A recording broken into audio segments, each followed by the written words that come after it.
നടിയെ ആക്രമിച്ച കേസിൽ വെറുതെ വിട്ടതിനു പിന്നാലെ ദിലീപ് നായകനായി തിയേറ്ററുകളിലെത്തിയ ചിത്രം ബബ്ബയെ ആഘോഷമാക്കി ദിലീപ് ആരാധകർ.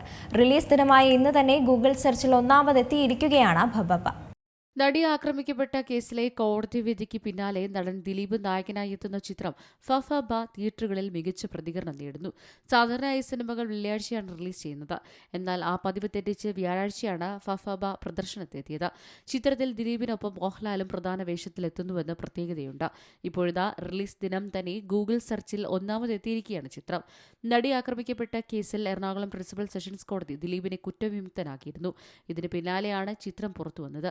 എന്നാൽ കേവലം ഒരു സിനിമാ പ്രൊമോഷനപ്പുറം വലിയ പ്രതിഷേധങ്ങൾക്കും സിനിമ വഴിവെച്ചിട്ടുണ്ട്. സമൂഹ മാധ്യമങ്ങളിൽ ചിത്രം ബഹിഷ്കരിക്കണമെന്ന ആഹ്വാനങ്ങൾ സജീവമാണ്. ചിത്രത്തിന്റെ റിലീസുമായി ബന്ധപ്പെട്ട് ഡബ്ബിംഗ് ആർട്ടിസ്റ്റ് ഭാഗ്യലക്ഷ്മി ഉന്നയിച്ച വിമർശനങ്ങളും ശ്രദ്ധ നേടിയിരുന്നു. കോടതി വിധി വന്ന ദിവസം തന്നെ മോഹൻലാൽ ചിത്രത്തിന്റെ പോസ്റ്റർ പങ്കുവച്ചതിലെ അനൗചിത്യത്തെ ഭാഗ്യലക്ഷ്മി ചോദ്യം ചെയ്തിരുന്നു.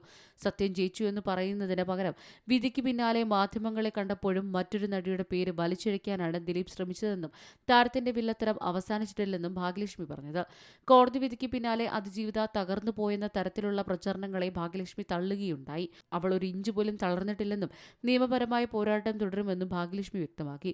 സോഷ്യൽ മീഡിയയിൽ അതിജീവിത പങ്കുവച്ച കുറിപ്പ് ഡിസംബർ 8 മുതൽ തയ്യാറാക്കിയതാണെന്നും അവർ വെളിപ്പെടുത്തിയിരുന്നു. PR വർക്കുകൾ കൊണ്ടോ കൊട്ടേഷൻ നൽകിയത് കൊണ്ടോ നടിയെ തകർക്കാൻ ആർക്കും സാധിക്കില്ലെന്നും ഭാഗ്യലക്ഷ്മി കൂട്ടിച്ചേർത്തു.